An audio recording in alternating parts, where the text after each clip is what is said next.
Hello guys, स्वागत है आपका हमारे यूट्यूब चैनल फार्मा क्रिएटर्स पर। तो फ्रेंड्स, फाइनली आज हम स्टार्ट करेंगे मेडिसिनल केमिस्ट्री सेकंड के सॉल्यूशंस। गाइस, जैसा कि हमने बी फार्म 5th सेमेस्टर के सभी सब्जेक्ट के इंपॉर्टेंट क्वेश्चंस कवर किए थे, जो कि हमारे 7 और 10 मार्क्स में पूछ लिए जाते हैं। अब यहाँ पे हमारी जो मेडिसिनल केमिस्ट्री सेकेंड है, इसके टोटल 17 क्वेश्चन हैं, जो कि हमारे लॉन्ग आंसर टाइप क्वेश्चन हैं। इन्हीं के सॉल्यूशंस आज की वीडियो में हम कवर करेंगे। यहाँ पे जो क्वेश्चंस हैं, इनको हम हर क्वेश्चन के लिए सेपरेट वीडियो बना के उसे कवर करेंगे। चलिए गाइस, वीडियो को स्टार्ट करते हैं। उससे पहले गाइस, अगर आप एक फार्मेसी स्टूडेंट हैं और हमारे चैनल पर नए हैं, तो प्लीज़ हमारे चैनल को सब्सक्राइब कीजिए। चलिए अब बात करते हैं इसकी फर्स्ट यूनिट की। तो गाइस, हमारी जो फर्स्ट यूनिट है मेडिसिनल केमिस्ट्री सेकेंड की, इसमें टोटली 3 क्वेश्चन है, ठीक है। तो इन तीनों क्वेश्चंस को हम सॉल्व करेंगे। तो आज की वीडियो में हम सिर्फ पहले क्वेश्चन को सॉल्व करेंगे, जिसमें हमारा फर्स्ट क्वेश्चन है define and classify antihistaminic agents and explain सार एंड मैकेनिज्म ऑफ एक्शन। ठीक है, इसमें हम मैकेनिज्म ऑफ एक्शन हमें बताना है H1 एंटागोनिस्ट का। तो जिसमें हम देखते हैं गाइस, तो सबसे पहले हमें क्या करना है, डिफाइन करना है जो हमारे एंटीहिस्टामिनिक एजेंट क्या होते हैं, इन्हें डिफाइन करेंगे एंड उन्हें क्लासीफाई करेंगे। तो चलिए देखते हैं इनका क्लासिफिकेशन और इनका डेफिनेशन क्या है। तो जैसा कि हम देख सकते हैं कि एंटीहिस्टामिनिक एजेंट मीन्स ऐसे एजेंट जो हमारे हिस्टामिन के एक्शन को ब्लॉक करें। तो ऐसी ड्रग या हमारे एजेंट जो हिस्टामिन के एक्शन को ब्लॉक कर दें, उन्हें हम बोलेंगे एंटीहिस्टामिनिक एजेंट। ठीक है, अब हम समझ लेते हैं कि हिस्टामिन क्या है।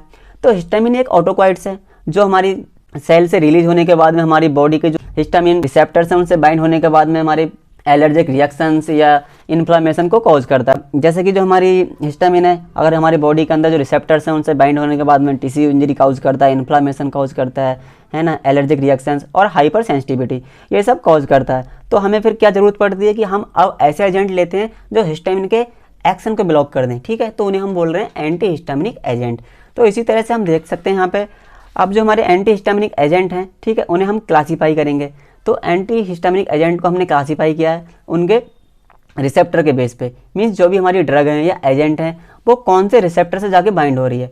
तो यहाँ पे हमारे कुछ हिस्टामिनर्जिक रिसेप्टर्स होते हैं, जैसे कि आप यहाँ देख सकते हैं H1 receptor, H2 receptor and H3, H4, ये सारे हमारे हिस्टामिनर्जिक रिसेप्टर्स हैं। अब ऐसी ड्रग जो हमारे H1 से आके बाइंड करेगी और उसे ब्लॉक कर देगी, उसे हम बोलेंगे H1 एंटागोनिस्ट। ठीक है, ऐसे एजेंट जो हमारे H2 रिसेप्टर को ब्लॉक कर देंगे, उन्हें हम बोलेंगे H2 एंटागोनिस्ट। तो इसी बेस पे हमने सबको, जो हमारे हमारा जो गैस्ट्रिक प्रोटॉन पंप है, उसे जो इनहिबिट करेंगे, उसके एक्शन को इनहिबिट करेंगे, उन्हें हम बोलेंगे गैस्ट्रिक प्रोटॉन पंप इनहिबिटर। तो इसी तरह से हमने सारे जो हमारी ड्रग्स हैं, उन्हें हम क्या किया, क्लासीफाई किया है।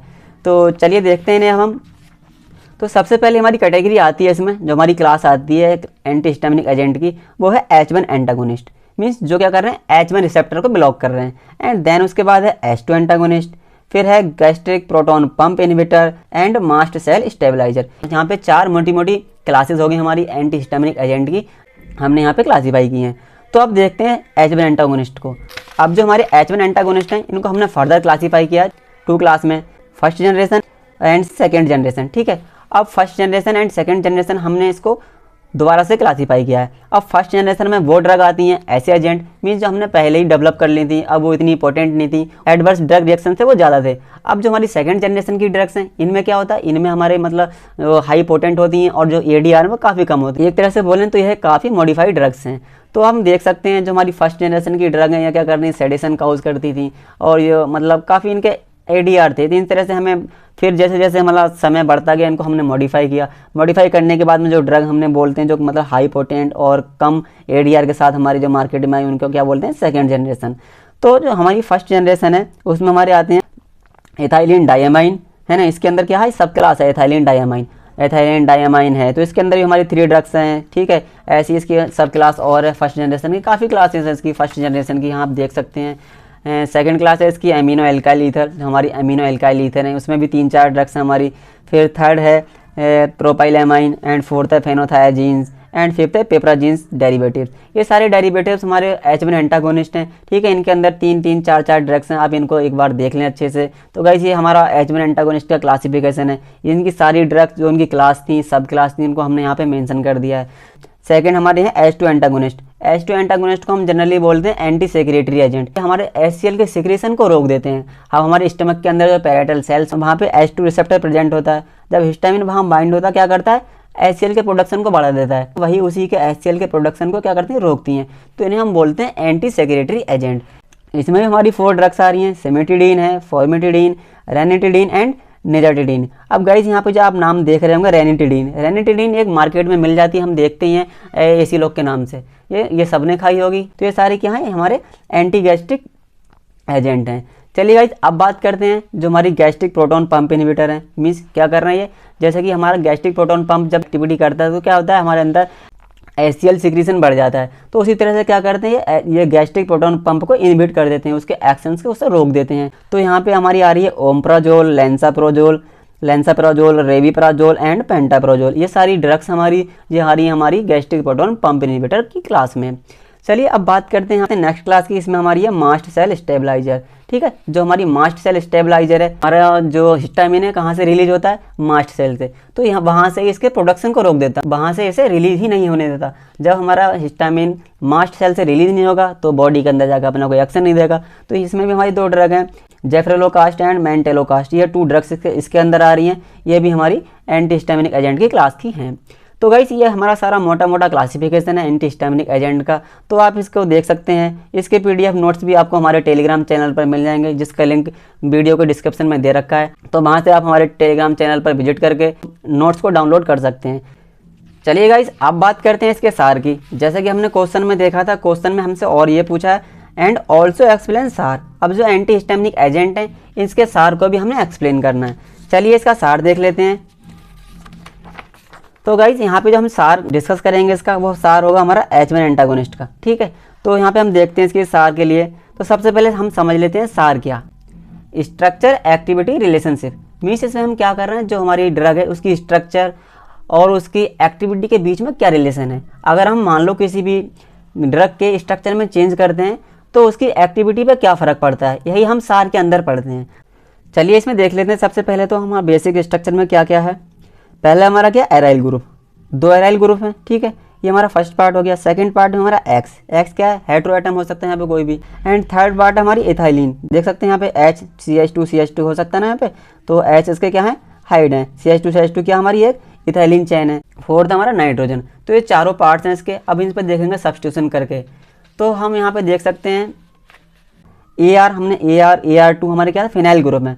मीन्स क्या है, एराइल ग्रुप। एराइल ग्रुप में हमारा क्या क्या हो सकता है, फिनाइल हो सकता है या सब्स्टिट्यूटेड फिनाइल भी हो सकता है। मीन्स दोनों ही हो सकता है। और इसके जगह और भी हो सकता है हेटेरोसाइक्लिक ग्रुप। मीन्स कोई भी हेटेरो एटम या हेटेरोसाइक्लिक एटम्स जो होते हैं हमारे, वो भी हमारे एराइल ग्रुप की जगह हम वहाँ पे सब्स्टिट्यूट कर सकते हैं। एंड देन है एक्स की जगह क्या क्या हो सकता है, हमारा कार्बन हो सकता है, ऑक्सीजन एंड नाइट्रोजन। ये सब हमने यहाँ पहले ही मेंशन कर दिया।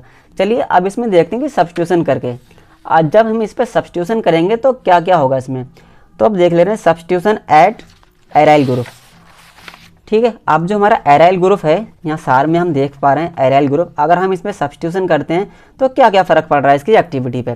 पहला है कि at X 2 aryl group are essential for the activity. जो हमारे एक्स पोजीशन है, ठीक है, अब यहाँ पे एक्स पोजीशन है, इस पर क्या है, 2 aryl group are essential for the activity. Aryl group, यहाँ पे 2 एराइल ग्रुप का होना एसेंशियल है। अगर यहाँ पे 2 एराइल ग्रुप होंगे तभी एक्टिविटी देगा, अगर नहीं होंगे तो यह कंपाउंड एक्टिविटी नहीं देगा अपनी। मीन्स, और ये 2 एराइल ग्रुप हैं, कोई भी हो सकते हैं, फिनाइल रिंग हो सकती है या फिनाइल मिथाइल रिंग, दे में भी बोथ। अब नेक्स्ट पॉइंट हम देखते हैं इसमें, जैसा कि हम यहाँ एग्जाम्पल में देख सकते हैं इसके कि हमारा क्या है, एक्स पे हमारे 2 फिनाइल ग्रुप लगा दिए हमने, एराइल ग्रुप लगा दिए, तो क्या है इसकी एक्टिविटी तभी शो करेगा। अगर यहाँ पे एराइल ग्रुप में हमने नहीं लगाएंगे यहाँ पे तो यह अपनी एक्टिविटी शो नहीं करेगा। चलिए नेक्स्ट पॉइंट देखते हैं इसका। अगर हम इसमें कोई OH ग्रुप या इलेक्ट्रॉन डोनेटिंग ग्रुप लगा देते हैं तो इस कंपाउंड की एक्टिविटी जाएगी। अगर मान लो हम यहाँ पे OH, हमारा जब फिनाइल रिंग लगाई है हमने, यहाँ पे क्या इलेक्ट्रॉन डोनेटिंग ग्रुप लगा दें हम, ठीक है, या हम यहाँ पे OH जो भी हमारे इलेक्ट्रॉन डोनेटिंग ग्रुप हैं, अगर हम इसकी फिनाइल रिंग में लगा दें, ठीक है, तो क्या होगा, इसकी एक्टिविटी इंक्रीज हो जाएगी। ठीक, चलिए नेक्स्ट पॉइंट देखते हैं। अगर हम इस पर NO2 ग्रुप लगा दें या कोई अलग जो इलेक्ट्रॉन विड्रॉइंग ग्रुप है वो इस पर लगा दें हम इसकी फिनाइल रिंग पे, तो क्या होगा, इसकी कंपाउंड की एक्टिविटी डिक्रीज हो जाएगी। तो यहाँ पे एग्जांपल हमारे ये ड्रग है क्लोरोडाइफेन हाइड्रामाइड, फिनाइल ग्रुप की पोजीशन पे Cl लगा दिया, तो क्या हो रहा है, यहाँ पे इस कंपाउंड की जो एक्टिविटी है वो डिक्रीज हो गई होगी। अब देखते हैं नेक्स्ट हमारा है सब्स्टिट्यूशन एट एक्स। जो हमारा एक्स एटम है इस पर हम सब्स्टिट्यूट करके देखेंगे कि अगर इस पर हम क्या कौन सा ग्रुप लगा रहे हैं तो इसकी एक्टिविटी बढ़ रही है या घट रही है। यहाँ पे क्या कर सकते हैं हम, if X is substituted nitrogen, oxygen and carbon, then activity of compound increase. अगर जो X है, अगर हम इसको सब्स्टिट्यूट करें कार्बन, नाइट्रोजन और ऑक्सीजन के साथ में, तभी ये एक्टिविटी देगा। अगर इससे अलग किसी के साथ हम अगर इसे सब्स्टिट्यूट करते हैं तो ये एक्टिविटी नहीं देगा। तो इसका फर्स्ट पॉइंट यही कह सकते हैं हम कि hetero atom is essential for the activity of the compound. Next देखते हैं, अगर हम यहाँ पे X की जगह क्या लगा दें, ऑक्सीजन, अगर हम यहाँ ऑक्सीजन लगा देंगे तो जो हमारा कंपाउंड बनेगा, देखो हमने यहाँ ऑक्सीजन लगा दिया तो कंपाउंड बनेगा अमीनो एल्काइल ईथर डेरिवेटिव्स। ये कौन सी क्लास है हमारे, H1 एंटागोनिस्ट है, ठीक है। तो हमने वो क्लासेस पढ़ी थी इसकी फर्स्ट जनरेशन की H1 एंटागोनिस्ट की, तो वहीं से है ये। तो नेक्स्ट है फिर अगर हम इसकी क्या कर रहे हैं, when X is substitute with N, क्या कर रहे हैं हम, नाइट्रोजन। हम जब X को नाइट्रोजन के साथ में सब्स्टिट्यूट कर रहे हैं तो क्या हो रहा है, जो हमारा कंपाउंड बन रहा है वो बन रहा है इथाइलिन डाइअमाइन डेरिवेटिव्स। ये भी हमारी एंटीहिस्टामिनिक की H1 एंटागोनिस्ट की फर्स्ट जनरेशन वाली ड्रग है। तो नेक्स्ट देखते हैं, अगर हम X को सब्स्टिट्यूट करते हैं कार्बन के साथ में, जब हम कार्बन के साथ में जब इसे सब्स्टिट्यूट करेंगे तो क्या बन रहा है हमारा, मोनोएमिनो प्रोपाइल एनालॉग, ठीक है। तो ये सारी कैटेगरी जब हम X की जगह ये डिफरेंट एटम जब एक्ट कर रहे हैं तो इसकी क्या एक्टिविटी पे फर्क पड़ रहा है, इसकी क्लासेस चेंज हो रही है ना, ये सारी क्लासेस इसकी चेंज होती जा रही है, मीन्स इसकी एक्टिविटी पे फर्क पड़ रहा है। इसका नेक्स्ट पॉइंट देखते हैं जो कि हमारा काफ़ी इंपॉर्टेंट है। अगर हम जो X एटम है हमारा X, जैसा कि आप यहाँ देख सकते हैं कि जो हमारा X एटम है इसको हम सब्स्टिट्यूट कर रहे हैं किसी और एटम के द्वारा, कार्बन, नाइट्रोजन और ऑक्सीजन के किसी अलग एटम से इसको सब्स्टिट्यूट कर रहे हैं, तब क्या होगी, ये अपनी एंटीहिस्टामिनिक एक्टिविटी खो देगा। तो यहाँ पे हम सिर्फ ओनली नाइट्रोजन, कार्बन और ऑक्सीजन को ही जोड़ सकते हैं, तभी इसकी एक्टिविटी बढ़ेगी, अन्यथा ये अपनी एक्टिविटी नहीं देगा। चलिए अब बात करते हैं इसके नेक्स्ट पोजीशन की। अब यहाँ पे हमारी सब्स्टिट्यूशन एट एथाइलिन ब्रिज। अब जैसा कि यहाँ स्ट्रक्चर में हम देख सकते हैं जो एथाइलिन ब्रिज है, ठीक है, ये क्या है, CH2 ये एथाइलिन ब्रिज है, ये थर्ड पोजीशन पे। इसमें देखें क्या क्या सब्स्टिट्यूशन कर सकते हैं हम। तो अगर हम यहाँ देख सकते हैं तो हमारा फर्स्ट पॉइंट सबसे पहले तो यही होगा कि ethylene bridge is essential for the activity. देखिए गाइज, किसी भी कंपाउंड का सार को आसान बनाने के लिए हमें क्या करना होता है, जो उसमें लगा है, सबसे पहले जो फर्स्ट पॉइंट में क्या है, ये एराइल ग्रुप लगा था, तो हम बोल देंगे कि aryl group is essential for the activity. अब इसमें थर्ड पॉइंट में क्या लगा हमारा, एथाइलिन ग्रुप है ना, एथाइलिन ब्रिज है, तो इसमें सबसे पहला तो पॉइंट ये हो जाएगा हमारा कि ethylene group is essential for the activity of the compound. ये क्या है, एसेंशियल है कंपाउंड की एक्टिविटी के लिए। And third point and second point देखेंगे, अगर हम एथाइलिन चेन की लेंथ को बढ़ा रहे हैं या उसके नंबर ऑफ कार्बन को बढ़ा रहे हैं तो उसकी एक्टिविटी क्या हो रही है, डिक्रीजेस। मीन्स जैसा कि आप समझ सकते हैं जो हमारी एथाइलिन चेन है, यहाँ पे जो हमारी एथाइलिन चेन है यहाँ पे आप देख सकते हैं, एथाइलिन चेन में हम क्या कर रहे हैं, अगर हम चेन को बढ़ा रहे हैं आगे CH3 CH2 और लगा रहे हैं, या हम इसकी ब्रांचिंग कर रहे हैं, CH ऊपर लगा दिया, CH नीचे लगा दिया। जैसा कि आप इसे एग्जाम्पल से समझ सकते हैं गाइस, यहाँ पे क्या एथाइलिन है, ठीक है, CH2 अगर हमें क्या कर रहे हैं, इसकी ब्रांचिंग कर रहे हैं या नंबर ऑफ कार्बन बढ़ा रहे हैं तो जो कंपाउंड की एक्टिविटी क्या होगी, डिक्रीज हो जाएगी। चलिए नेक्स्ट पॉइंट देखते हैं इसका। नेक्स्ट पॉइंट है, अगर इसमें नेक्स्ट पॉइंट हमसे यही कह रहा है, अगर हम इसके एथाइलिन ब्रिज में क्या कर रहे हैं, कोई हेलोजन एटम जोड़ दे रहे हैं तो क्या हो रहा है, इसकी एक्टिविटी इंक्रीज। जैसे कि हमारी क्या थी, ये एथाइलिन चेन थी, हमने इसकी ब्रांचिंग कर दी, इसके नंबर ऑफ कार्बन बढ़ा दिए। अब हम इसमें कोई हेलोजन एटम जोड़ देते हैं, मान लो हमने यहाँ पे Cl जोड़ दिया, ठीक है, तो क्या हो जाएगा, इसकी एक्टिविटी फिर बढ़ जाएगी। अगर कोई इसकी एथाइलिन चेन में ब्रांचिंग में हम क्या कर रहे हैं, कोई हेलोजन एटम जोड़ दें तो इसकी एक्टिविटी बढ़ जाएगी। और क्या होगा, and so anti depressant activity, मतलब इसकी एक्टिविटी तो बढ़ जाएगी, जो एंटी हिस्टामिनिक एक्टिविटी है इसी के साथ में इसकी जो हमारी एंटी डिप्रेसेंट की एक्टिविटी है वो भी काफ़ी बढ़ जाएगी। चलिए आप देखते हैं next, substitution at N atom. अब यहाँ पे जो हमारा नाइट्रोजन एटम है इस पर किस तरह से हम सब्स्टिट्यूशन कर सकते हैं, यहाँ पे देख लेते हैं। जो हमारा फोर्थ पार्ट है इसका कंपाउंड का, नाइट्रोजन। अब नाइट्रोजन एटम पे हम कहाँ कहाँ सब्स्टिट्यूशन कर सकते हैं इसे भी देखते हैं। तो इसमें सबसे पहले तो क्या होगा हमारा, आपने देख रहे हैं क्या है, NRR मीन्स क्या है, 3 डिग्री अमाइन है। ये सबसे पहला पॉइंट तो ये होगा, tertiary nitrogen is essential for the activity of compound. 3 degree amine क्या एसेंशियल है। फर्स्ट पॉइंट तो हम सबसे पहले यही लिख देंगे, मोटा मोटा आप ये देख लिया करो कि उस पार्ट में क्या क्या लगा है, तो वो जो लगा है वो एसेंशियल है उसकी एक्टिविटी के लिए। अब जो नहीं लगा है अब उसकी बात करते हैं। जैसा कि आप यहाँ देख सकते हैं कि हमारा 1 डिग्री अमाइन है, ये 2 डिग्री अमाइन है एंड ये है 3 डिग्री अमाइन, ये वाला। इसको हम बोलते हैं primary amine, secondary amine and tertiary amine. जो हमारा टर्सरी अमाइन है इसको हम जनरली कह सकते हैं 3 डिग्री अमाइन, वो एसेंशियल है activity of the compound. Next point है, इसमें हमसे बोलता है अगर जो हमारा नाइट्रोजन एटम है वो हेटेरोसाइक्लिक रिंग में प्रेजेंट हो, if nitrogen atom present in heterocyclic ring then the compound become more potent. अब जैसे कि यहाँ जो हमारा नाइट्रोजन एटम है, यहाँ पे क्या था, एक चेन में था, ठीक है, एल्काइल चेन में था हमारा।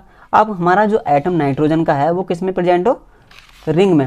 अगर रिंग में प्रेजेंट होगा तो उसकी एक्टिविटी मोर पोटेंट हो जाएगी, मीन्स उसकी एक्टिविटी काफ़ी बढ़ जाएगी। तो यहाँ पे हमारा जो ड्रग आ रही है, यहाँ पे क्या किया हमने, यहाँ पे हमारी एक ड्रग है क्लोरसाइक्लिजीन। यहाँ पे जो हमारा नाइट्रोजन है किसमें, साइकिल में प्रेजेंट है, क्या हेट्रोसाइक्लिक एटम, एक क्या बना रहा है, हेट्रोसाइक्लिक कंपाउंड बना रहा है। तो इसकी जो एक्टिविटी है वो काफ़ी बढ़ गई है। तो यही हमारा सार था मोटा मोटा पूरे एंटी हिस्टामिनिक एजेंट का। आप आई होप आपको समझ आ गया होगा। चलिए गाइस अब देखते हैं इसका मैकेनिज्म ऑफ एक्शन। गाइस थोड़ी वीडियो लेंथी हो रही है क्योंकि हम इसमें सब कुछ कवर कर रहे हैं, इसका सार भी कवर कर रहा है हमने, इसका क्लासिफिकेशन कवर किया। अब हम इसका बस थोड़ा सा मैकेनिज्म और देख लेते हैं कि जो हमारे H1 एंटागोनिस्ट हैं, ये हमारे एंटी हिस्टामिनिक एजेंट हैं, वो किस तरह से वर्क करते हैं। अब इनका हम मैकेनिज्म ऑफ एक्शन भी देख लेते हैं। बात बोलें तो मोड ऑफ एक्शन। अब सबसे पहले तो हम ये जान लेते हैं जो हिस्टामिन है हमारी बॉडी के अंदर करता क्या है। ठीक है, हमने क्या पढ़ा, हिस्टामिन हमारी बॉडी के अंदर जाता है, इन्फ्लेमेशन काउज करता है। ठीक है, जो हमारी एलर्जिक रिएक्शंस हैं, हाइपर सेंसिटिविटी रिएक्शंस हैं, उन्हें काउज करता है। ऐसी ड्रग या ऐसे एजेंट जो हिस्टामिन के H1 रिसेप्टर को ब्लॉक कर दें, ठीक है, उन्हें हम बोलेंगे H1 एंटागोनिस्ट। चलिए गाइस, ये तो हमारे हो गए H1 एंटागोनिस्ट कि हमारे H1 रिसेप्टर को ब्लॉक कर दें, वो हमारे H1 एंटागोनिस्ट हो गए। तो सबसे पहले अब हम ये देख लेते हैं, अब जो हमारी बॉडी के अंदर हिस्टामिन रिलीज हुआ है वो किस तरह से वर्क करता है। अब हम इसका पहले मैकेनिज्म ऑफ एक्शन पढ़ रहे हैं हिस्टामिन का, तभी तो हम H1 एंटागोनिस्ट का पढ़ेंगे कि वो किस तरह से अभी इसे ब्लॉक कर रहे हैं। ठीक है, तो पहले तो हम हिस्टामिन का पढ़ लेते हैं। तो हिस्टामिन क्या करता है हमारे अंदर, देखो हमने यहाँ पे इस डायग्राम के बेस में समझाया। आप यहाँ पे जो उसकी थ्योरी है आप स्वयं लिख लेना अपने आप ही। ठीक है, तो यहाँ पे हमारी जो मास्ट सेल है, बॉडी के अंदर मास्ट सेल होती है, हमें पता है हिस्टामिन कहाँ प्रेजेंट होता है, मास्ट सेल के वेसिकल्स में। ठीक है, अब मान लो जब हमारा हिस्टामिन रिलीज हुआ, रिलीज होने के बाद H1 रिसेप्टर से बाइंड करता है। हमारे H1 रिसेप्टर है बॉडी के अंदर, हिस्टामिनर्जिक रिसेप्टर्स प्रेजेंट हैं, वहाँ पे वो बाइंड करता है। फिर ये हमारी सेल्स के अंदर फॉस्फोलिपिड C को एक्टिवेट कर देता है। अब फॉस्फोलिपिड C एक एंजाइम है, ये क्या करता है, ये हमारे दो एंजाइम को एक्टिवेट करता है, डैग एंड IP3। डैग हम बोलें तो die acyl glycerol and IP3 बोलें तो इनिसोटॉल फॉस्फेट। इनिसोटॉल फॉस्फेट जब हमारी सेल के अंदर एक्टिवेट हो जाता है तब ये एक्टिवेट करता है कैल्शियम आयन को, जिसके कारण हमारे अंदर जो कैल्शियम आयन की जो कंसंट्रेशन है वो बढ़ जाती है। जब कैल्शियम आयन की कंसंट्रेशन बढ़ जाती है तो हमें जो भी एलर्जिक रिएक्शंस हैं, तो इन्फ्लेमेशन है, ये सब काउज करता है। देन अब इसको दूसरा देखें, हमारा डैग क्या करता है, डैग एक्टिवेट करता है प्रोटीन काइनेज C को, प्रोटीन काइनेज C फर्दर फिर क्या करता है, प्रोटीन काइनेज C का भी वही काम है, ये भी कैल्शियम आयन के कंसंट्रेशन को बढ़ा रहा है। तो दोनों ही क्या कर रहे हैं, दोनों ही कैल्शियम आयन को एक्टिवेट कर रहे हैं या उनकी कंसंट्रेशन को सेल के अंदर बढ़ा रहे हैं, जिससे कि जो हमें प्रॉब्लम्स हो रही है, इचिंग हो रही है, इन्फ्लेमेशन हो रही है, वो काउज हो रही है। तो ये तो मोटा मोटा मैकेनिज्म ऑफ एक्शन है हिस्टामिन का। अब जो हमारा एंटागोनिस्ट ब्लॉक कर रहा है H1 रिसेप्टर के लिए, उसका मैकेनिज्म पढ़ते हैं वो किस तरह से ब्लॉक करता है। चलिए देखते हैं यहाँ पे बेसिकली क्या होता है। सबसे पहले हमारा जो एंटी हिस्टामिनिक एजेंट है वो क्या है, कॉम्पिटिटिव एंटागोनिस्ट है हिस्टामिन के। जब भी हमारा हिस्टामिन सेल से रिलीज हुआ, हमारी मास्ट सेल से रिलीज होने के बाद में यहाँ पर रिसेप्टर से बाइंड होता है। रिसेप्टर से बाइंड होने के बाद में क्या करेगा, ये एलर्जिक रिएक्शंस प्रोड्यूस करेगा।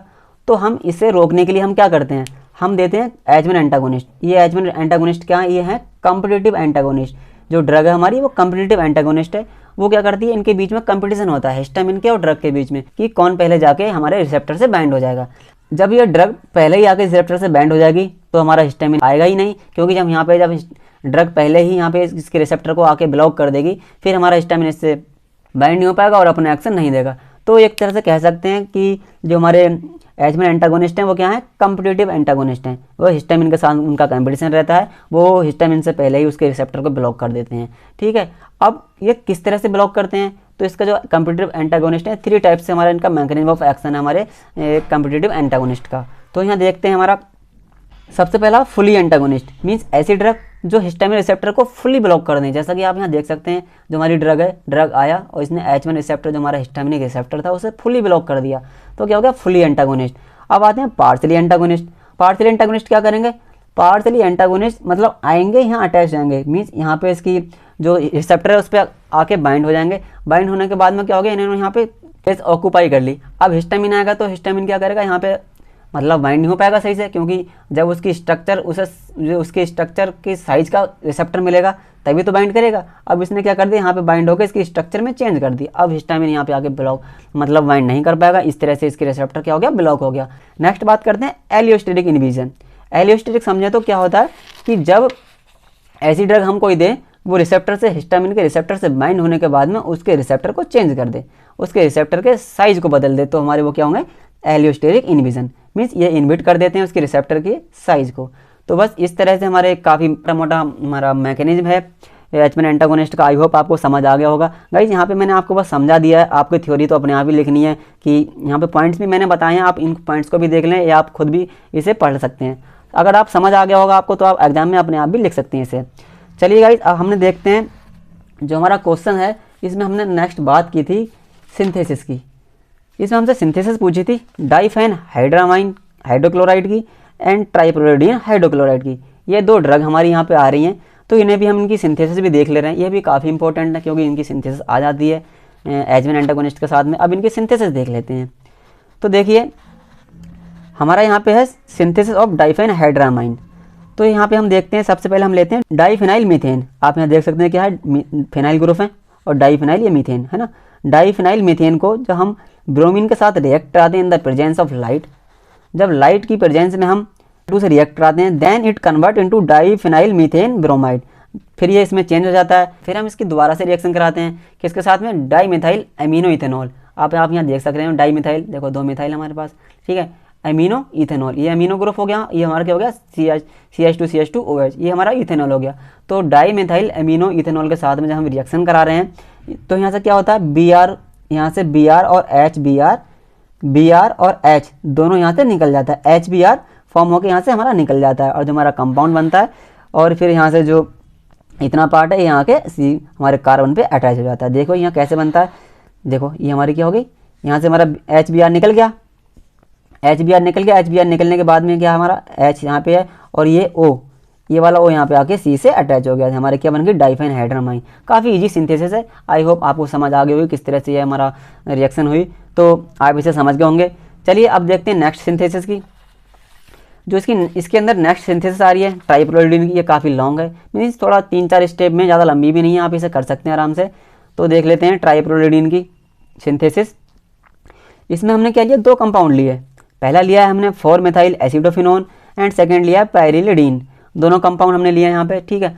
अब हम इनको क्या करा रहे हैं, कंडेंस करा रहे हैं in the presence of formaldehyde, जिसको हम बोलते हैं म्यूनिक कंडेंसेशन, ठीक है। अब हम इसका कंडेंसेशन कराने के बाद में क्या हुआ, यहाँ से दोनों कंडेंस होगा आपस में, ठीक है। कंडेंस हो जाने के बाद में अब हम इसकी दोबारा रिएक्शन कराते हैं ग्रिग्नार्ड एजेंट के साथ में। ग्रिग्नार्ड एजेंट आप जानते हैं पहले से ही, है ना। जब हम ग्रिग्नार्ड एजेंट के साथ दोबारा से रिएक्शन कराते हैं तब हमारा एक इंटरमीडिएट बनता है, जो कि आप यहाँ देख सकते हैं, मीन्स जो हमारी पैरिडीन रिंग है वो यहाँ के अटैच हो जा रही है, ठीक है। अब हम इसका कराते हैं डिहाइड्रेशन कराएंगे तो यहाँ से H, यहाँ से इसका एक H और OH यहाँ से निकल जाएगा। यहाँ से निकल जाने के बाद में हमारा जो कंपाउंड बनेगा उसे हम बोलते हैं ट्राइप्रोलिडीन। देखिए यहाँ पे क्या हुआ, ये OH यहाँ से निकल गया, ऊपर वाला जो OH था वो निकल गया एंड यहाँ से एक H निकल गया, जो हमारे कंपाउंड बन गया वो हमारा यह है ट्राइप्रोलिडीन। चलिए गाइस, अब हमने यहाँ पे पहले क्वेश्चन के जो भी हमारे इंपॉर्टेंट थे, सिंथेसिस या मैकेनिज्म ऑफ एक्शन या सार, उस सब को हमने कंप्लीट कर लिया है। तो बस आज की वीडियो में यहीं तक। अब जो नेक्स्ट क्वेश्चन है उसको हम अगली वीडियो में कवर करेंगे। तब तक के लिए बाय बाय, मिलते हैं नेक्स्ट वीडियो में। Thank you and have a nice day.